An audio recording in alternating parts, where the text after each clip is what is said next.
The government is 6 votes short of a majority in the Senate and will need either the opposition or members of the crossbench to pass its proposed legislation to introduce a Medicare co-payment, reintroduce indexation of the fuel excise and change pension calculations.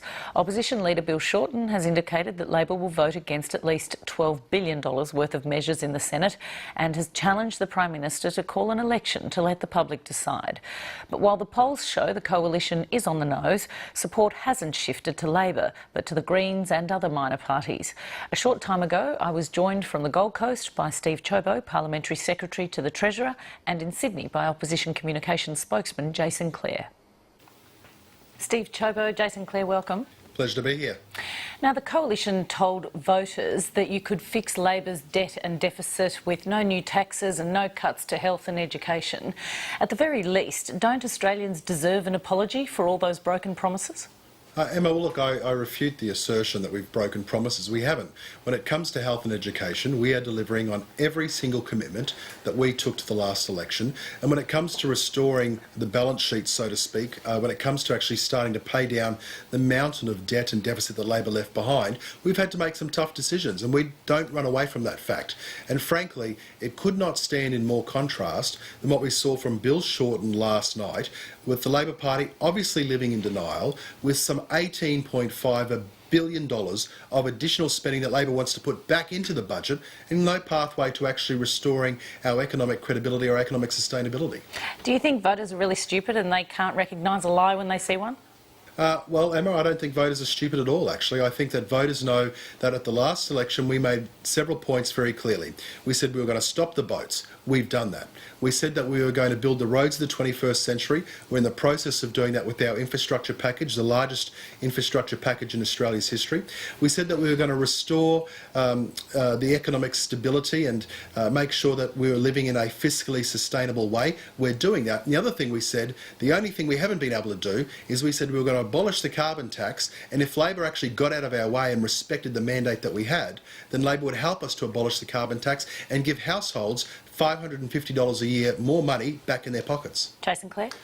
Well, this is extraordinary. I think that the Liberal Party should at least have the decency to admit that they've broken these promises. It's a budget that's built on lies. Tony Abbott promised that there'd be no cuts to education. He's cut that by $30 billion. He promised there'd be no cuts to health. He's cut that by $50 billion. He promised no changes to the pension. That's happened. He promised no cuts to the ABC. This reminds me of that movie Witness for the Prosecution. Charles Lawton plays a barrister, and he's got a witness in the box, and he says, "Are you lying now? Were you lying then? Or are you just a chronic and habitual liar?" In the court of public opinion, people are asking the same question about Tony Abbott. Now, but before the last election, Jason Clare, Labor too made some pretty expensive promises, the National Disability Insurance Scheme, the Gonski education reforms, and clearly you hadn't budgeted properly for them. We've seen in this budget that the deficit for 2013-14 is $49.9 billion. Labor had said it would be $18 billion. Well, I disagree that we didn't fund them properly. What we did is not just fund them over 4 years, we funded them over 10. Your mining tax, Jason. And I'm glad you asked the question about deficit, because the deficit in this budget for next financial year is higher than in the PFO figures, the pre-election economic and fiscal outlook that was put out by Treasury officials before the last election. So they've been complaining about a budget deficit. The deficit's higher in this budget. What they've done here is take taxes off mining companies and people that have got a lot of money in superannuation and put the burden on the sick and the poor. Steve Ciobo? It just is clear to me, Emma, that the Labor Party is still living in denial. I mean, Jason Clare sits there and he makes comments about what it is that the Coalition's doing and how Labor apparently were living within their means. And he says that the budget deficit is worse than it was going to be under Labor, and he points to the PFO figures. That is the figures that came out pre-election. But you know what, Emma? The reason that the deficit numbers are worse than what Labor had is because Labor's figures were completely shonky. So let's put this to bed once and for all. And I'll give you an example, Emma. Can I just interrupt you for just one moment? I'll allow you to continue, but just on that point about whether the figures were shonky or not. And correct me if I'm wrong, but I thought PFO was independent of Labor and the Coalition and was in fact figures created by the Treasury. That's exactly right. And by public servants that are away from the political sphere. And I'm exactly going to go into exactly this point because that's the case regardless, Emma. It's always created by Treasury. So let me explain the reason why, though, because it's got to do with the assumptions that are made. And this is the point. Under Labor's figures, unemployment was dictated to be at 6.25%, and then miraculously overnight, it dropped from 6.25% down to 5%. Now, what we did with our budget forecasts is we were realistic. We didn't miraculously have unemployment dropping by 1.25%. We said, you know what, it's going to be 6.25%, and it'll probably trend down to about 6%. And so the reason that our figures, our deficit figures, are different to Labor's is because ours are realistic. Labor's were built on false promises and false hope. And I give you another stark example, Emma, when it comes to border protection. Labor only funded Australia's border protection until the 1st of January this year. There was no money beyond that for border protection. And that's the reason why when Labor says the lie, frankly, that the deficit is worse under us, it's because we actually had true accounting and actual true representation of the costs that Labor wanted to sweep under the carpet. Let's look specifically at the budget you've announced this week.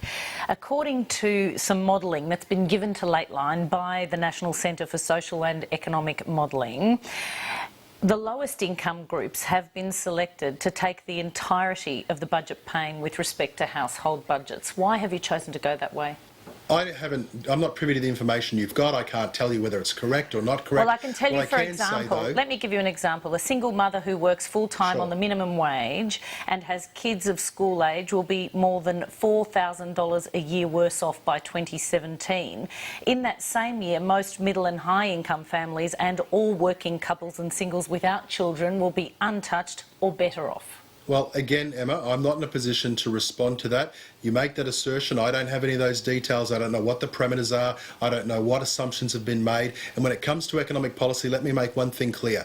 The assumptions you make are critical. So I can't possibly dispute or answer your question in relation to that. But what I can say is this. We attempted in this budget to make sure that everybody was carrying some contribution, low, middle and high income earners. And we want to make sure that everyone is pulling their weight.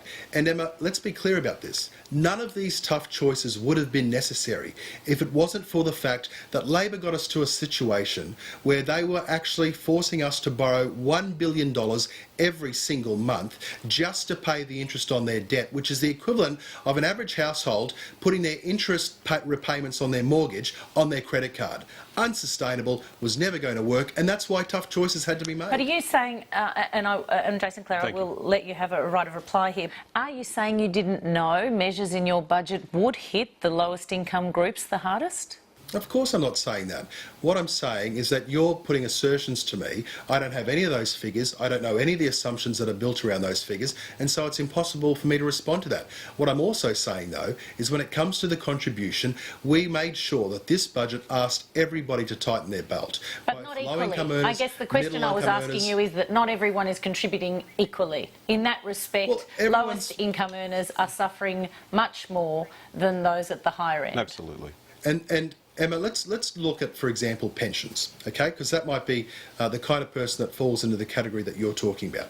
Now, Labor's approach is to say that we don't need to change anything about pensions. They don't want to increase the age. I was actually talking about a single mother on the minimum wage. I wasn't talking about a pensioner. Well, family tax benefit, for example, I mean, there's, as I said, I don't know the assumptions you're talking to. So I'm going to talk about an area that has been a key point of discussion in this budget, and that's what we do with pensions. It's also a key area about where there's difference between Labor's approach and the Coalition's approach. Now, as I said, Labor said there's no structural saves by making the age 70 and no structural saves that they'd support by changing the indexation method.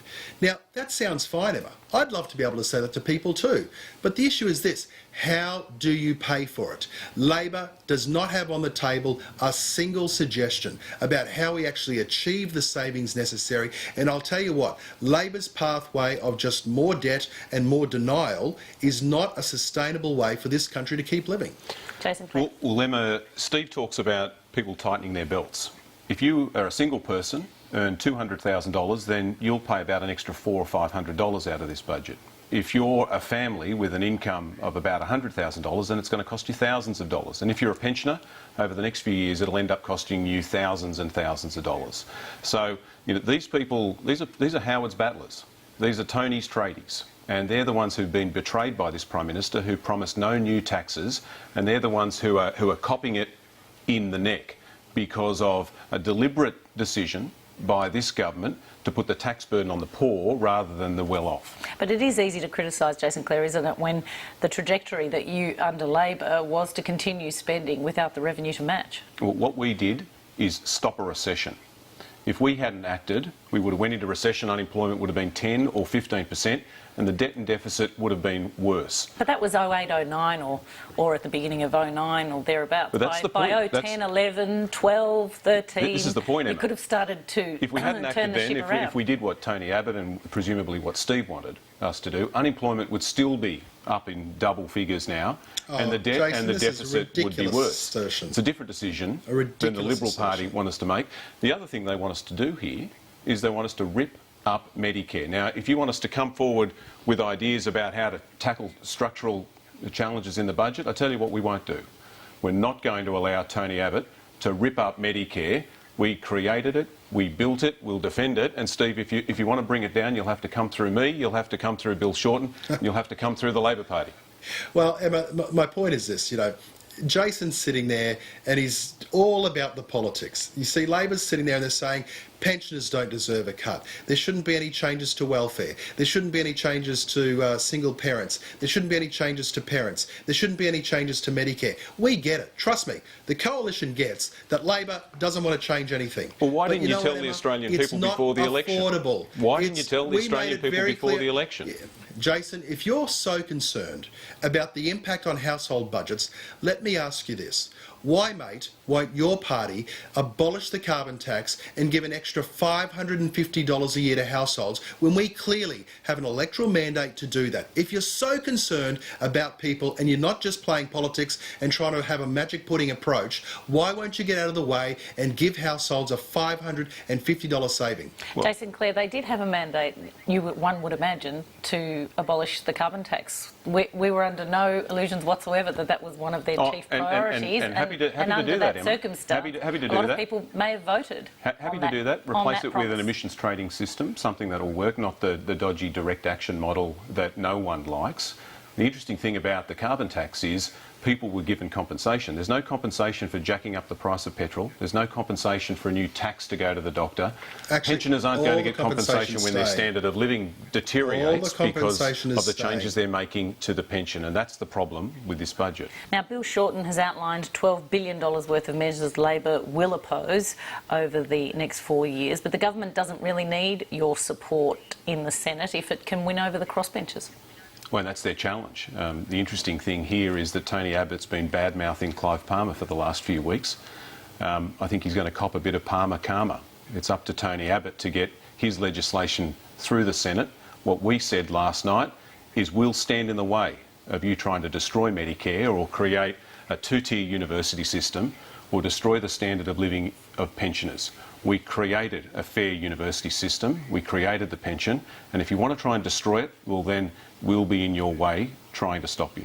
Steve Ciobo, Mr Shorten said there was no chance Mr Abbott would call an early election because he knows his budget is, to quote the opposition leader, ridiculously unpopular.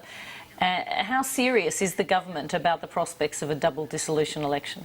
Look, we think that what Australians are after is stability and maturity. And so, I know nobody would like another election, least of all the Australian population, but what I'm asking you is, are you actively considering a double dissolution election if your measures in this budget aren't passed in the Senate?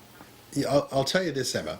In the hypothetical world that we do go to an early election, in that hypothetical world, Labor's suddenly going to find themselves very uncomfortable. And I'll tell you the reason why. Because all the motherhood statements, all the soaring rhetoric about how they don't want anyone to be worse off and how under Labor things will just be peachy keen and we don't need to worry about the fact that Labor's actually destroying Australia's balance sheet. In an election scenario, all of a sudden Labor's got to put on their table their costings. All of a sudden Labor's got to actually outline where they're going to raise revenue, where they're going to cut expenditure. And they'll stop living in this fantasy land that Bill Shorten wants us all to believe in, the fantasy land that Jason Clare is espousing tonight, where the Labor Party just lives in denial and says the music hasn't stopped, everything can just keep going. But when they actually have to put their costings in place, Emma, that's when the Australians will have laid bare before them the failed approach that has been the failed approach for the last 6 years and will continue to be Labor's failed approach, where they say they're going to protect everything except the one thing that requires the most protection, which is Australia's balance sheet and living within our means. Do Labor really have the stomach for another election, making voters go back to the polls? Oh, look, this is just a bluff. It's a distraction by Tony Abbott. What's his slogan? How does he convince the Australian people to vote for him after this budget? You know, I lied to you, vote for me. It's not going to happen. It's just another distraction. The people that might have been suspicious of Tony Abbott but gave him a chance at the last election don't trust him anymore. He made all of these promises, he's broken them. He's broken that bond of trust between a Prime Minister and the community, and he'll struggle to get that back. We're out of time, gentlemen. I thank you both very much. Thank you. Thanks, Emma.